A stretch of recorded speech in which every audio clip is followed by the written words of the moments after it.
Even इन्होंने हमारे table पे धावा बोल दिया और हमारा एक पिज़्ज़ा उठा के ले गए।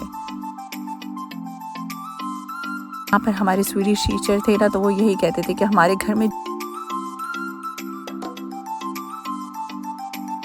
हेलो अस्सलाम वालेकुम, कैसे हैं आप सब लोग। आई होप सब लोग ठीक होंगे इंशाल्लाह और खूब कामों में बिजी होंगे जिस तरह से मैं मसरूफ़ हूँ। भाई यहाँ की क्लीनिंग का ताल्लुक यहाँ के वेदर से होता है। अब वो कैसे कनेक्शन होता है मैं आपको बताती हूँ।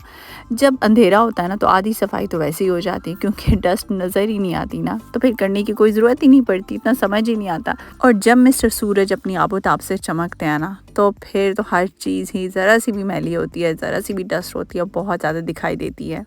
और समर में एक्चुअली ये भी होता है कि विंडोज़ खुली रहती हैं, बालकनी का जो दरवाज़ा होता है वो भी खुला रहता है, तो उसकी वजह से फिर ज़्यादा अंदर डस्ट वगैरह आती है। खैर यहाँ पर तो मैं अपना डिश वॉशर क्लीन कर रही थी और वही बात है कि जब सूरज निकलता है ना, तो यहाँ पे हर चीज़ नज़र आती है, वरना तो इतना अंधेरा होता है कि कुछ भी नज़र ही नहीं आता। वैसे तो ऐसे लगता है कि डिश वॉशर में डेली बर्तन धुल जाते हैं तो अंदर से मतलब ये भी क्लीन हो जाता होगा, लेकिन ऐसा नहीं होता। डिश वॉशर के डोर के साथ जहाँ पर पानी ज़्यादा नहीं पहुँच सकता, तो वहाँ कॉर्नर्स में बहुत ज़्यादा फैट जमा हो जाती है और गंदगी हो जाती है, तो उनको भी क्लीन करना बहुत ज़रूरी होता है, अदरवाइज़ इसको जंग भी लगने का खदशा होता है। डिश वॉशर में एक होल भी बना होता है, जो कुछ दिन पहले भी मैंने दिखाया कि उसमें बहुत ज़्यादा क्वांटिटी में नमक डालना होता है मशीन में, और उसकी एक वजह ये भी होती है कि ताकि मशीन को अंदर से जंग ना लगे। मॉर्निंग टाइम प्राइम टाइम होता है आई थिंक सबके लिए ही, और स्पेशली जब आपने लंच का भी एक प्लान किया हुआ हो कि आज आपने क्या पकाना है, क्योंकि क्या पकाना है इससे बड़ा तो क्वेश्चन और कोई है ही नहीं मेरे ख्याल में। और मैं तो यहाँ पर इसलिए भी बेफिक्र होकर सफाइयाँ किए जा रही हूँ क्योंकि मेरा खाना बना हुआ पड़ा था एक दिन पहले का,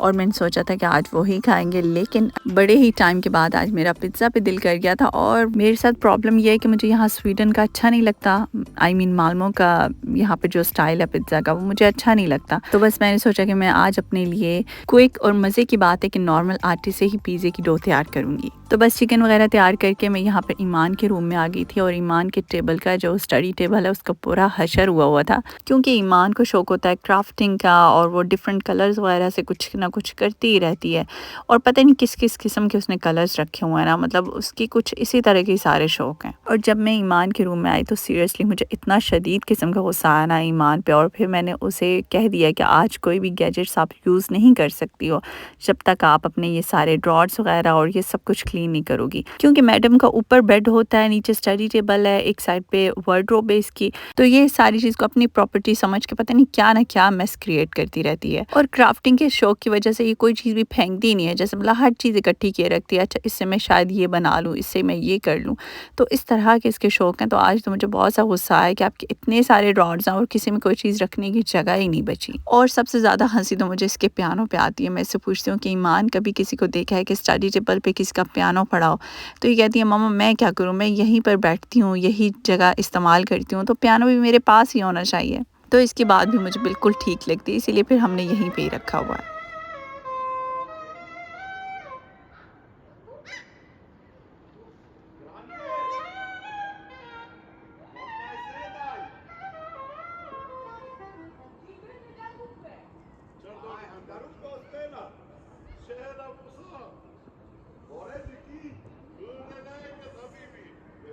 यहाँ पर गर्मियों में इस तरह की रौनकें तो अमूमी तौर पर लगी ही रहती हैं। एनीवे अनथक मेहनत के बाद मुझे थोड़ी भूख लग गई थी, तो मैंने सोचा कि यहाँ पे ये खजूर और दूध ले लेती हूँ, क्योंकि खजूर और दूध एक मज़े का कॉम्बिनेशन होने के साथ साथ काफ़ी ज़्यादा हेल्दी ऑप्शन भी है। सो ईट हेल्दी लिव हेल्दी, मैं उस तरह के लोगों में से हूँ, तो बस इसीलिए मैं बाहर के खानों से अवॉइड करती हूँ।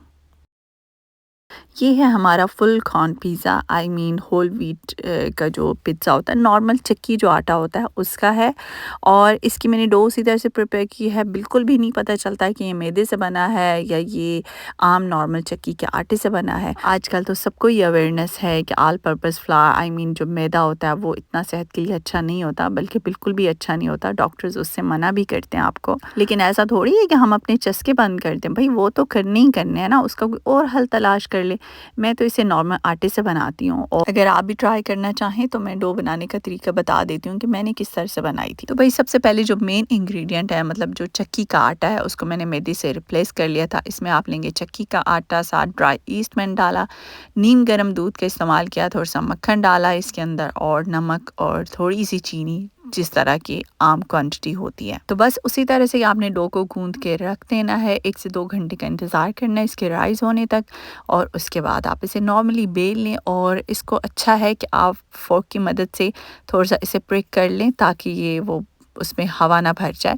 और उसके ऊपर पिज़्ज़ा सॉस वो भी मैंने घर में ही बनाई थी, और वो भी 4 टू 5 मिनट्स में ही रेडी हो जाती है। बस वो आप उसके ऊपर लगाएँ, साथ ऊपर टॉपिंग अपनी मर्ज़ी की लगाएँ। अच्छा, मज़े की बात है, मेरे पास पिज़्ज़ा मिक्स जो चीज़ होती है वो भी नहीं थे, तो मैंने जो स्लाइसेस वाले चीज़ है उसी को ही टुकड़े-टुकड़े करके और ऊपर डाल दिया, क्योंकि असल मकसद जो होता है वो टॉपिंग को असेंबल करना होता है। तो बस वो ही होता है, ठीक है, उससे टेस्ट भी बहुत अच्छा बन जाता है। बस जो चीज़ अवेलेबल हो उससे कर लो गुज़ारा। मेरी मोस्ट फेवरेट जो टॉपिंग है वो है पेपरिका और मशरूम्स। ये ना हो तो फिर मेरा बिल्कुल दिल नहीं करता, तो बस ये हो तो समझो सब कुछ है। और यहाँ पर हमारे स्वीडिश टीचर थे ना, तो वो यही कहते थे कि हमारे घर में जो कुछ अवेलेबल होता है, जितनी चीज़ें भी होती हैं ना, हम अपने पिज़्ज़ा के ऊपर डाल के उसे बेक कर लेते हैं। अच्छा, आज मुझे पिज़्ज़ा का सिर्फ दिल नहीं कर रहा था, बल्कि मतलब लिटरली उसकी क्रेविंग हो रही थी, और अगर ना मुझे मिलता ना तो फिर मुझे बड़ा ही गुस्सा आना था। और शुक्र है कि गुज़ारे लायक सारी चीज़ें घर में पड़ी थी, वरना अगर एक भी चीज़ के लिए बाहर जाना पड़े ना तो भी मुझे बिल्कुल अच्छा नहीं लगता। एनीवेज, ये पिज़्ज़ा बहुत ही अच्छा बना था, और अगर आप नॉर्मल चिक्की कैट से बनाएं तो आप इसे फ्रीज़ भी करें, फ्रिज में भी रखें तो भी बिल्कुल सख्त नहीं होता।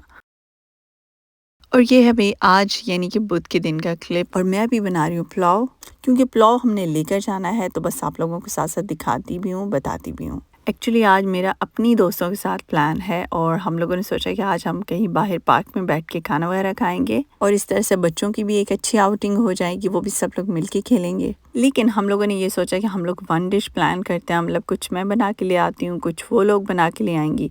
तो इस तरह से बच्चों के लिए भी एक अच्छी रौनक वाले हो जाएगा, हर घर का टेस्ट बच्चे भी टेस्ट कर लेंगे, और हमारा भी अच्छा टाइम स्पेंड होगा। क्योंकि हम आज भी यही बात कर रहे थे कि परदेस में जो ज़िंदगी होती है ना, उसमें आपके ही फ्रेंड्स, आपकी फैमिली होते हैं, आपके रिश्तेदार होते हैं, सब कुछ होते हैं। और हम तो वैसे ही खैर से माशाल्लाह से पुराने मतलब दोस्त हैं, क्योंकि हम लोग नेबर्स भी थे पहले, और इसके अलावा हम लोग क्लास फेलोज़ भी रहे हैं, हमारे बच्चे भी सेम क्लासेस में जाते हैं।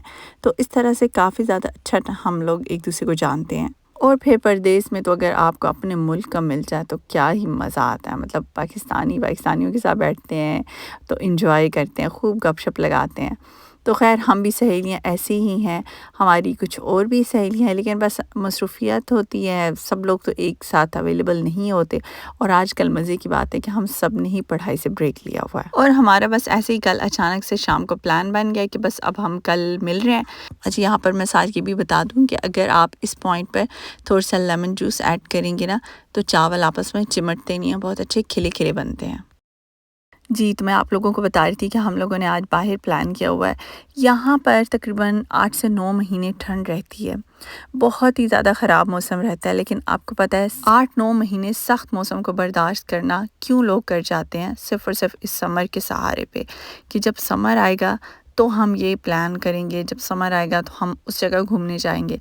तो मतलब आपकी ज़िंदगी की टोटल रूटीन, सारे प्लान्स समर के साथ ही जुड़े होते हैं, गर्मियों के साथ जुड़े होते हैं। यहाँ पर तकरीबन हर 2 से 3 महीने बाद कोई ना कोई बीच में छुट्टियाँ आती रहती हैं, 3-4 दिनों की। तो गोरे तो ऑब्वियसली निकल जाते हैं, बट हम पाकिस्तानी ज़्यादा नहीं निकल सकते, या जो भी एशियंस हैं।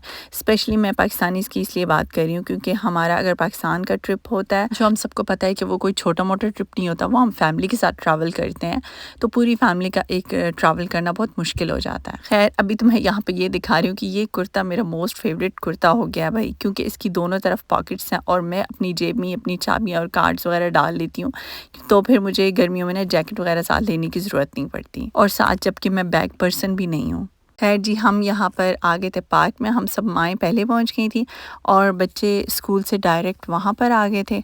तो बस अब बच्चे एंजॉय करें, क्योंकि उन्हें भी काफ़ी लगी हुई थी भूख। वैसे तो ये पार्क हम तीनों के घर के दरमियान में ही बनता है, लेकिन सबसे ज़्यादा मेरे घर के करीब है, और अक्सर ये मेरी वीडियोज़ में आया हुआ है, बट मैं ज़्यादा इसके अंदर नहीं गई, और आज भी मैं खैर अपने बेंच से बिल्कुल भी नहीं उठी, बस मैं इधर ही बैठी रही थी।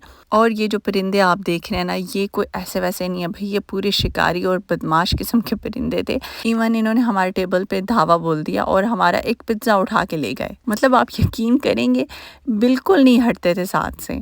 खैर यहाँ पर धूप तो बहुत अच्छी निकली हुई थी, लेकिन इतनी तेज़ हवा थी कि हम तो अपनी चीज़ें ही सँभालते रहे। और जो वन यूज़ वाली प्लेट्स होती हैं, ये ग्लासेस होते हैं, वो कितने हल्के होते हैं, तो वो तो बार-बार उड़ जाने की कोशिश किया करते थे। मेरी प्लेट भी उड़ गई, जैसे ही मेरे प्लेट में थोड़ा-सा कम खाना हुआ ना, तो बस मेरी प्लेट उड़ गई, फिर हम बस कूड़ा ही उठाते रहे। यहाँ पर हर पार्क में सिटिंग एरिया तो बहुत अच्छा बना होता है, बेंचेस वगैरह, टेबल्स लगे होते हैं, ग्रिल्स के बहुत बड़े-बड़े स्टैंड्स बने होते हैं। तो यहाँ पर तो ग्रिल का, बारबेक्यू का एक बहुत बड़ा और अच्छा निज़ाम था, और आज हमने ये भी प्लान किया है कि अभी नेक्स्ट टाइम हमने ग्रिल करनी है, क्योंकि बच्चों ने बहुत ज़्यादा माशाल्लाह से एंजॉय किया, क्योंकि यहाँ पर ट्रैक्स भी बने हुए हैं, तो बच्चे यहाँ तो अपना स्कूटर भी चला रहे थे या अपने साइकिल्स वगैरह चलाते रहें, झूले लेते रहें, तो नो प्रॉब्लम। और हमने भी काफ़ी ज़्यादा एंजॉय किया, क्योंकि हम सब लोगों की लाइफ में जो स्क्रीन टाइम है वो बहुत ज़्यादा हो गया है, तो अब सब लोग ही तंग पड़ जाते हैं और देखने को जैसे कुछ रहा ही नहीं है। बस वही 3-4 घंटे एंजॉय करने के बाद अब आखिरकार मैंने ईमान के बैग्स वगैरह उठाए और अब हम जा रहे हैं घर। और मैं यहाँ पर एक और भी बात करती चलूँ कि मैं ड्रेस को एक बार यूज़ करने वाले लोगों में से बिल्कुल भी नहीं हूँ। मैं ड्रेस को भाई बार-बार यूज़ करती हूँ, क्योंकि इस पर आपका पैसा लगा होता है, सबसे बड़ी बात आपका टाइम लगा होता है। आप बड़ी मुश्किल से जाते हैं, उसको सिलेक्ट करते हैं, फिर अच्छा हम यहाँ पर लेके आते हैं, क्योंकि यहाँ पर हमें पाकिस्तानी ड्रेसेस मिलते नहीं हैं, तो वही होते हैं जो कि हम पाकिस्तान से लेके आते हैं। फ़िज़ूल ख़र्ची तो है ही है, नो डाउट, बट मुझे लगता है कि उससे कहीं ज़्यादा ये बेवकूफ़ी होती है। मैं तो ड्रेसेस इस्तेमाल करती हूँ, और जब तक वो यूज़ होने के काबिल होंगे मैं करती रहूँगी। एनीवेज़, हम रास्ते में से लाए थे आइसक्रीम, और डाइम मेरी मोस्ट फेवरेट चॉकलेट भी है, और इसकी आइसक्रीम भी मेरी मोस्ट फेवरेट है। मैं अब आइसक्रीम इंजॉय करूँगी और आपसे चाहूँगी यहीं पर इजाज़त। इंशाल्लाह मिलेंगे नेक्स्ट व्लॉग में, अगर ज़िंदगी रही तो। अपना और अपने साथ वालों का बहुत सा ख्याल रखिएगा। अल्लाह हाफ़िज़, बाय बाय।